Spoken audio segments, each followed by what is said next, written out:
Hello, my name is Bruce Hutchinson, and welcome to my 3 observations on the instant classic movie, The Hunger Games.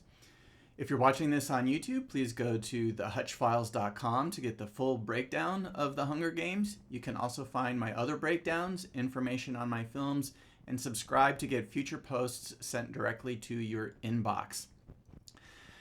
The Hunger Games is an interesting movie. It's well loved by many people.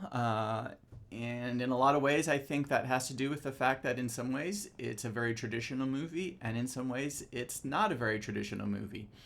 I think it's traditional in its very typical 4-act structure, which we're going to talk about. But it's very untraditional, of course, in its protagonist and the way our character, Katniss Everdeen, played by Jennifer Lawrence, is portrayed in the movie. So let's dive into our observations and touch on some of these topics. So let's start with this idea of Katniss as an untraditional protagonist. Katniss definitely, I think, fits a new mold for a female lead in a big budget blockbuster type of movie.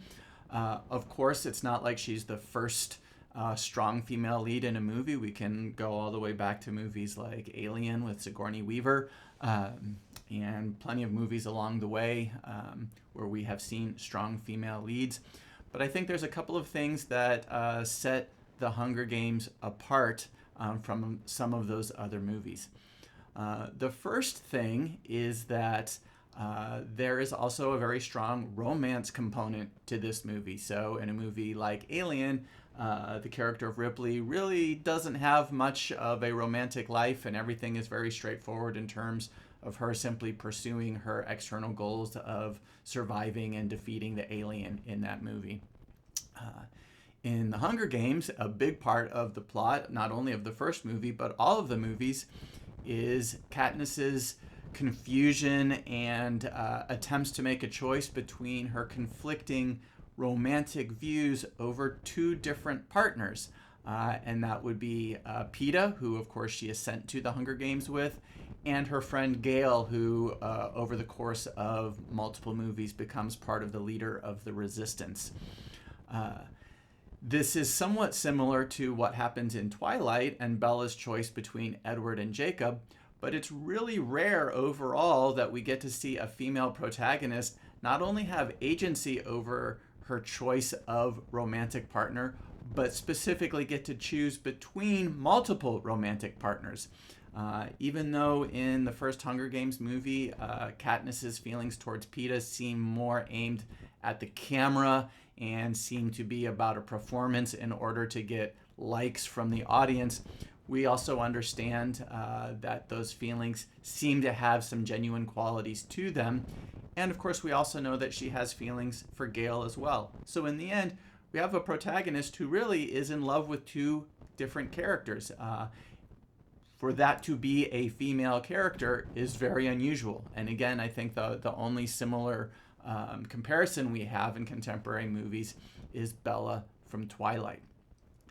The other interesting thing about Katniss's choices and her situation as a strong female lead is that one of the characters that she's interested in is Peeta, and Peeta takes on a much more stereotypical female role, whereas Katniss is playing the strong role that in a lot of ways is considered more stereotypically masculine. Peeta is more stereotypically feminine. He is open with his feelings. He is willing to admit to Katniss how he feels about her. He's not afraid to admit those feelings. He's willing to admit when he is weak and when he needs help. And in fact, if we want to really take the classic idea of the prince rescuing the princess, the very old style stereotypical kind of version of a romance story, it's Peeta who is constantly in need of saving by Katniss rather than the other way around. And of course, we can also extend this across the multiple movies of the whole series and note that in the end, Katniss chooses Peeta, the more stereotypically feminine character, over the more masculine character of Gale, who ends up becoming a soldier and really fitting into a lot of the stereotypes almost of a toxic masculine character. So Katniss is a very interesting protagonist, and the way the movie positions her as a strong character, but also still allows her to have a heterosexual romance, but a romance that she controls largely in making the choices, I think is very fresh and interesting for the Hunger Games. The other two observations I'd like to make focus on the more traditional four-act structure of the movie. Now, of course, a lot of movies have 3 acts, a lot of movies have 4 acts, and of course we can have sequences and other kinds of possibilities. But I would say these days our most common structure is a 4-act structure. And I'd like to touch on the 2 middle acts because in general, any movie is going to have a very similar first act and a very similar last act, in the sense that the opening act is all about establishing character, establishing exposition, creating an inciting incident, and getting the ball rolling. And then, of course, the final act is about generally the protagonist facing up with the antagonist, facing up with their own fears, coming to some resolution, whether they either succeed or fail at their movie level goal. So what happens in Act 2 and Act 3, I think, is always interesting because writers and filmmakers are often making different kinds of choices of what to do with an Act 2 and an Act 3 and how those things can move the plot forward. So let's take a look at our second observation, which is the Act 2 goal for the Hunger Games. Act 1 climaxes with Katniss and Peeta arriving in the Capitol, and Act 2's goal is to prepare and to train for the Hunger Games.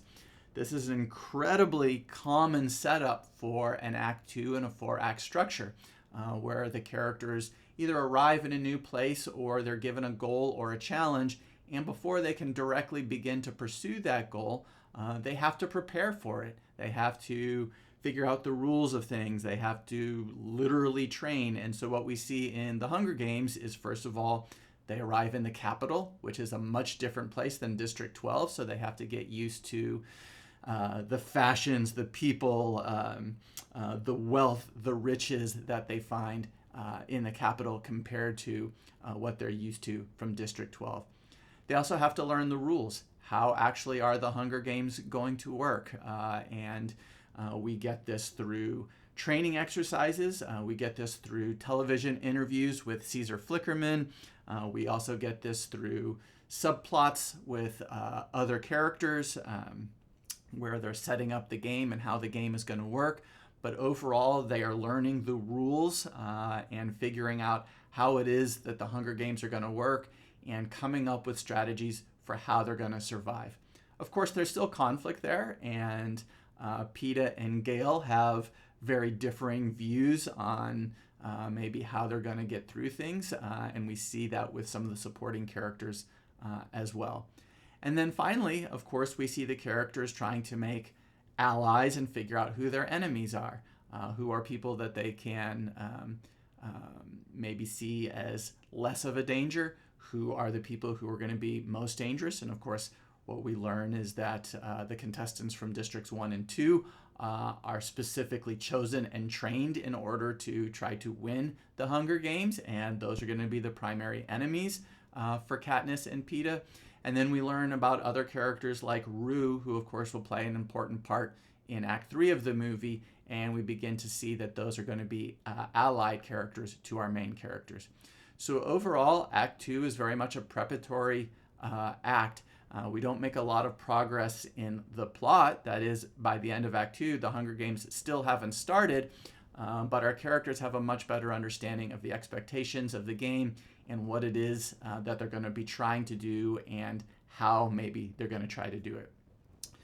So then we get to Act 3, and Act 3s are always really interesting, and they can often be really challenging for filmmakers because maintaining external goals that advance the plot, both through an Act 2 and an Act 3 in a 4-act structure, can be hard. So a lot of times the Act 3 goal is a little more vague, it's a little more weak, or at least the external goal is, and sometimes we have a little more focus on the internal goal of the characters.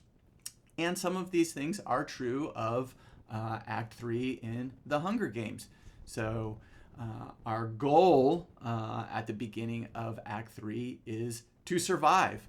So at the end of Act 2, of course, our characters are launched into the Hunger Games. Characters initially get killed as the games start. Other characters run. Other characters hide. Other characters are on the hunt. But what we see Katniss specifically doing is biding her time. She makes the choice to try to survive as long as possible without going on the attack or even spying on or following other characters. So, for example, she spends a large part of the beginning of Act 3 up in a tree, hiding in this tree, trying to avoid any sort of confrontation. Of course, she can't avoid that confrontation.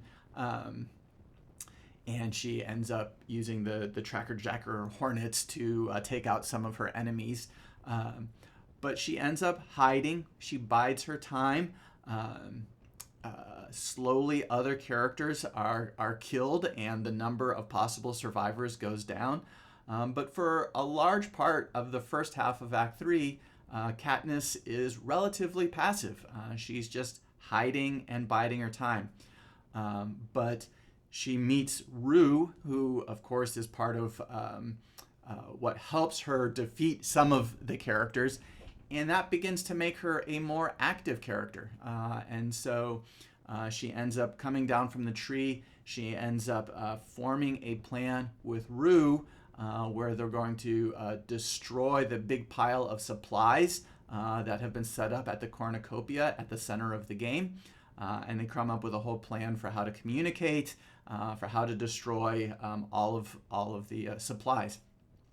They do this. Katniss succeeds in blowing up the pile of supplies, and in the process of that, a few more of the contestants are killed.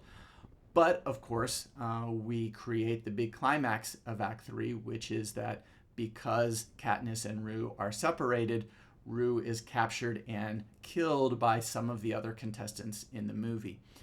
Now, this is really interesting for a couple of reasons. One, because as long as Katniss has not had any allies, not really been partnered with anyone, including Peeta, and as long as she's been relatively passive, she's actually been successful in staying alive.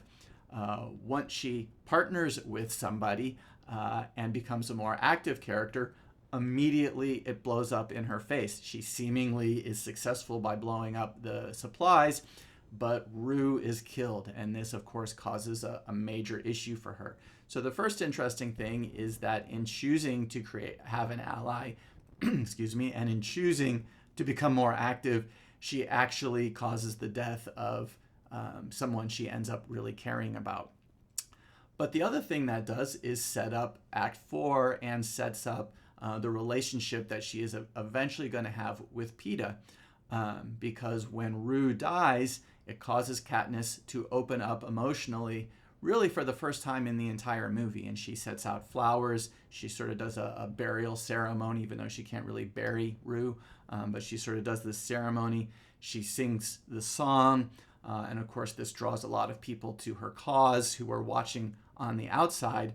But it also seems to open her up a little more emotionally. So when we move into Act 4 and she finds Peeta and she begins to interact with Peeta, she is open to expressing her emotions towards Peeta, and that becomes part of the game.